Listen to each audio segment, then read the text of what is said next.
We're back here on Dolphins Today with some more news around the Dolphins and NFL free agency. Don't miss out. Some way, somehow, we will discuss every single free agency move that gets made. Plus, we'll have plenty of draft coverage for you here on the channel. So hit that sub button if you haven't already, youtube.com/DolphinsNews. The first news we'll discuss is the most recent one. Neville Gallimore is joining the Miami Dolphins on a TBD announced deal, or to be determined deal. I guess I did TBDA, which makes no sense there. To be announced contract. It is a one-year deal. That's all I know on Gallimore. I would guess this is going to be a $1, $2, $3-ish million deal. Should be fairly cheap. As you guys know, I'm subbing in for the departed Jake and then Will here on Dolphins Today. My main role here at Chat Sports is the Cowboys. So there's nobody better equipped to tell you what you're getting with Neville Gallimore than I am. You're getting a rotational piece. The defensive tackle market in general has really gone out of control this offseason. The Cardinals are spending $7 million on players that probably are not better than Neville Gallimore or maybe in that particular range. So you're probably going to get, I would bet, a much better deal and maybe $3 million just from that perspective. Gallimore's numbers are not eye-popping. There have been moments over the course of his career that he's shown flashes of like, oh, he could be really good, that he could be this impact piece. This team is the Cowboys at the time we're looking for. The issue for Dallas, and this has been the case for many players, they never really knew what to do with him. Was he a three technique? Was he a nose guard? They kind of asked him to be a three-technique body and do nose guard things. And was my big concern kind of Oklahoma. I'm like, he can do that. You got to pick one. He was kind of a tweener between both. That's still kind of been the case. Maybe you try him at five-technique. I'd give him a three-technique role. Let him go rush the passer. This is more of a Christian Wilkins replacement. Not nearly as good, obviously, than it is, I think, a Raekwon Davis with him now getting $7 million from the Indianapolis Colts. Kind of a shockingly large deal as far as I'm concerned there. So I don't think Neville Gallimore is someone you want as your second best defensive tackle. I don't think you're paying him like that. I think you'll pay him to be a rotation piece for you, better than your other depth options you have right now, under contract or even not under contract. So solid depth move is what I think you're getting out of Neville Gallimore. There are some ties to the coaching staff in place as well. We'll break down other news that's happened and run through where some areas of concern and other options might still exist. Give me your one-word reaction to the Dolphins adding Neville Gallimore. It's the pinned comment on today's video. The ad comes here on YouTube. Take advantage of it. Head down there and let me know. Now, earlier today, Siran Neal signed with the Miami Dolphins. No details yet on this one. I think you're going to get a very cheap contract here.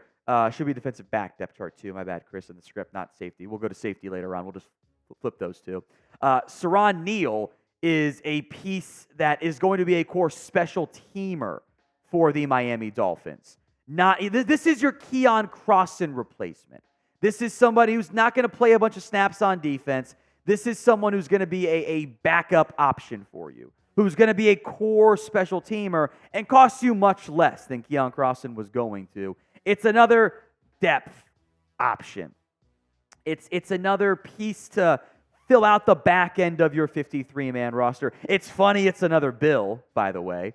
But this is when this is a situation in which you have, this is like your seventh signing or something, that's fine. This is the type of seventh signing you would expect, unless you're just being reckless with your money like the Titans are right now. So grade the Dolphins free agency so far. A, B, C, D, or F. Go ahead and sound off for me in the comment section right now. I just kind of want to look overall at where things sit with where this Dolphins team is at. The edge rushing spot, I think, is pretty well covered off at this stage. Jalen Phillips, Bradley Chubb, they added Shaq Barrett. That's a really good piece in case one of Phillips or Chubb are slow to recover. And if they are back, that's an awesome number 3 edge. So for the most part, I think that edge spot is pretty well squared away. I think inside linebacker is pretty well squared away as well. Still waiting to see if this team will elect to hypothetically move on from Duke Riley. I kind of thought that they would. I guess they don't have to. They'll bring him back as their linebacker 4. David Long Jr., Jordan Brooks, Anthony Walker. You are very much putting the pressure on Channing Tindall now to prove he's even worthy of a roster spot.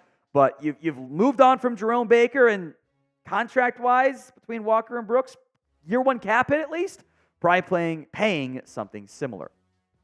Now, today's show is made possible by Prize Picks. Go to prizepicks.com/CLNS and use code CLNS for a first deposit match up to $100. Prize Picks is daily fantasy made easy. As I mentioned last night in the at-home video, if you guys watched that one there, the Cowboys have, or the Dolphins, the NFL has now made Prize Picks options for NFL season bets. So passing yards, etc. They've got you covered on that front. You can do 2 or more than passing yards, 2 touchdowns, etc. are available. I like the flex play in general. That includes for those season-long picks. That way, in case the injuries get you, you're still okay there.